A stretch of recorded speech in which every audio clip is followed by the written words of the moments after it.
రాత్రి 1 గంటకి దాకా ఆమె అక్కడ కూర్చుని, భర్త ఆమె అక్కడ కూర్చుని ఆ కాగితాలు తీసుకుని రాత్రి 2 గంటకి వస్తే, ఇప్పుడు 1 గంట అయింది కదా, రేపు పొద్దున్న చూద్దాంలే పోమన్నారు.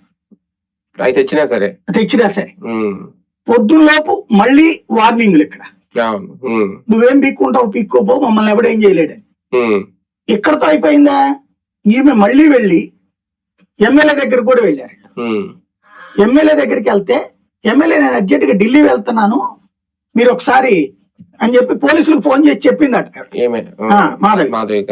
చెబితే పోలీసులు సరేనమ్మని ఎమ్మెల్యేకి చెప్పారు.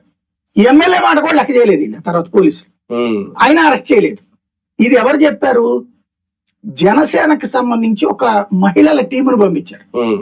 ఆవిడ రమాదేవి అని హాస్పిటల్ ఒకటి ఉంటది గుంటూరులో, ఆ హాస్పిటల్ ఓనర్ తల్లి, ఆమె కూడా కమిటీ మెంబర్ గా ఉంది వెళ్ళిన వాళ్ళు. ఆమె సోషల్ మీడియాలో పెట్టిన పోస్ట్ ఫేస్బుక్ లో ఏం జరిగింది అన్నటువంటి, ఎమ్మెల్యే తప్పేమి లేదని చెప్తూ పోలీసులు తప్పు చేశారు, పోలీసులే ఇందులో నెగ్లిజెంట్ గా ఉన్నారు అన్నట్టు. ఎమ్మెల్యే ఢిల్లీ వెళ్ళింది, ఢిల్లీ నుంచి వచ్చిన తర్వాత చూస్తే ఈ లోపి జరిగింది అనేది. బట్ అక్కడ పాపం తప్పదు, కూటమి కాబట్టి కవర్ చేయాలి. కానీ ఎమ్మెల్యే చెప్పినా కూడా వినని స్థాయికి పోలీసులు వచ్చినట్టు, ఎమ్మెల్యే కంటే ఆ మూర్తి పెద్దోడా గొప్పోడా? లేదా ఎమ్మెల్యే ఈ బాధితులు ఎదురుకుండా చెప్పి ఆ తర్వాత వదిలేసిందా?